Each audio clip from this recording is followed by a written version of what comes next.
Shaw, you were wonderful this morning. Really? Yes, you reminded me of how much I've missed you. Us.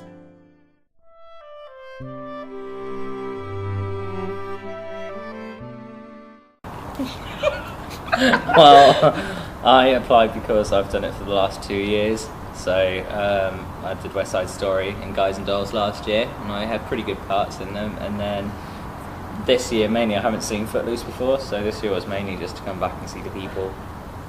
Really. Yeah. Mine was more for, because I'm about to go off to university, so having this experience of actually like a proper experience of being on stage means that I'm more prepared going onto my course.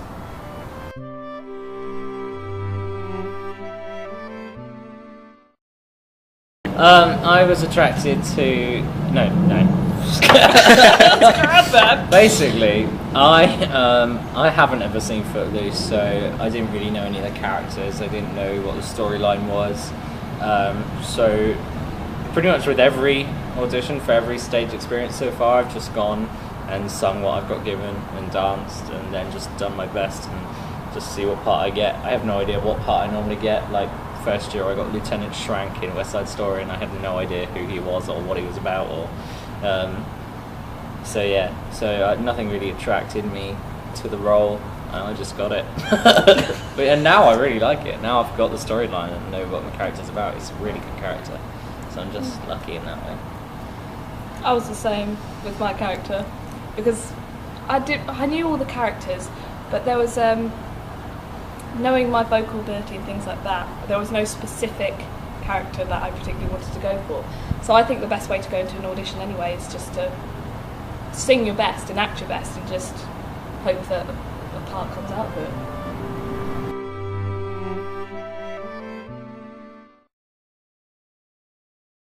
it. My memorable line is when at the beginning everybody's singing, and actually no, not everyone's singing, I'm singing, and then I say everybody, and then everybody in the entire cast starts singing. That's a really good moment. I don't so much have a favourite line, but it's more of the title of the song, which is Learning to be Silent, because I think it's a lovely undertone of the story of the women and how they don't have, well, they have a lot of power within the musical itself, but a lot of the time they do bottle it up and, try to avoid the confrontation. Girl power. Yeah. I like my song at the end when I tell you I love you. And I feel like I actually change in that song. Yeah, that's Nice good. moment. Sorry, I tell Vi that I love her. Not you. I don't love you, unfortunately.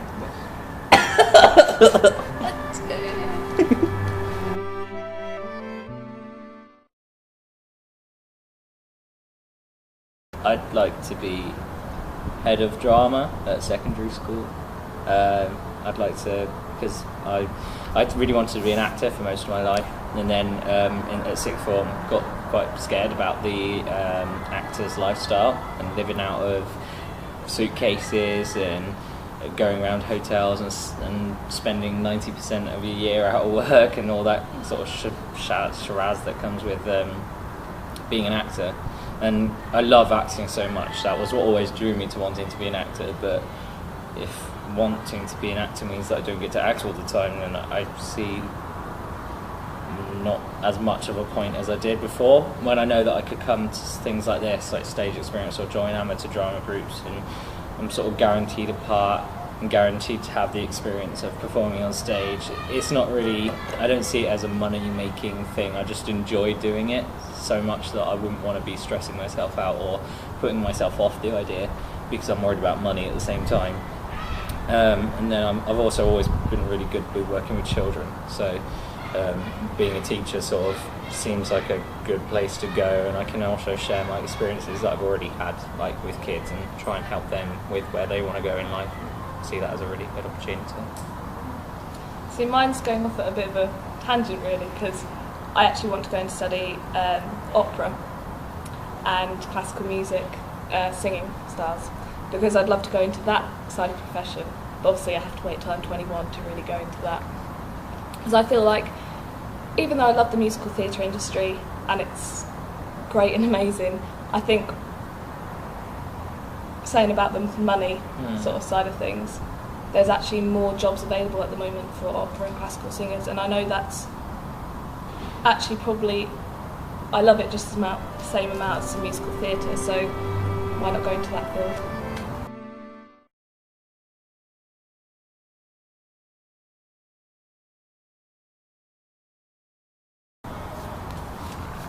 For me, it's a bit sad, but friendship, because I'm making. Oh, well, you can say it as well. But like the friends you make on this experience are incredible. I've never met a group of drama people who aren't sort of a bit two-faced. It sounds really bad, but whenever I've been in this sort of situation, people can.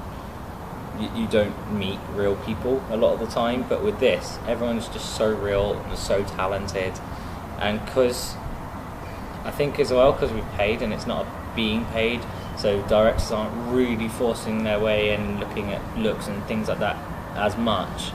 You get to be in with such a diverse range of people, and everyone's so funny, and some people just you really love to listen to. They're like really smart, and you find out about things that you wouldn't know otherwise.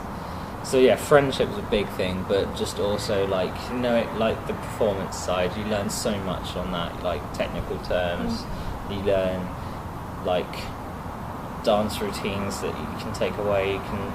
You improve your voice. Like you want to be an opera singer, so like working your voice all the time is going to improve that. And yeah, it's just confidence as well. Confidence boosting, because like with a lot of like job interviews and anything, like confidence is a big thing for me especially. I feel like I need confidence, so yeah, doing this is really good, but yeah, definitely for friends, and I'd love to stay in contact with everyone. Mine's pretty much the same, because I would say the people who I met last year from doing stage experience are the people who they're friends for life. They're not just, that sounds really corny and cheesy, but because they're all interested in the same thing. So. Bye.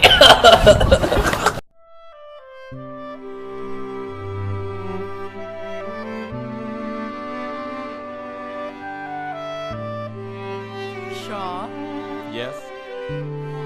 we're almost dancing.